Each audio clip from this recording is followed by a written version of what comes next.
Mais la jeunesse burkinabé est, comment je vais dire là, intuitivement révolutionnaire.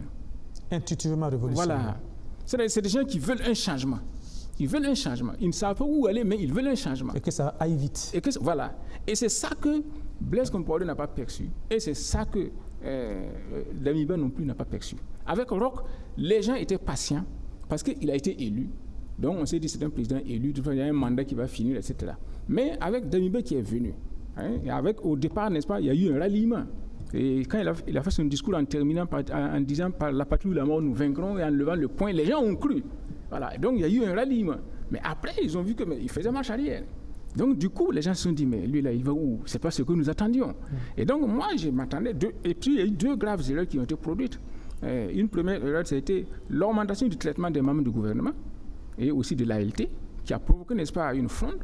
Et la deuxième, c'était l'affaire du pardon. En recevant Blaise Compaoré, n'est-ce pas, sous l'ambris de doré de la République, etc., tout le monde, on est pour la réconciliation. Mais il y a des cheminements à suivre.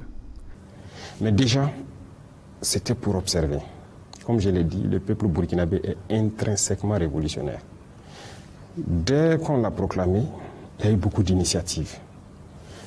Beaucoup de gens, qu'ils soient intellectuels ou pas, parce que quand on dit intellectuel, ce n'est pas forcément ceux qui ont fait l'école. Voilà, ce n'est pas ceux qui parlent le français. Les intellectuels sont dans toutes les couches sociales. Que vous partez au Grand Marché à Roroko ou un peu partout, vous trouverez des intellectuels parce que l'intellectuel, c'est l'intelligent.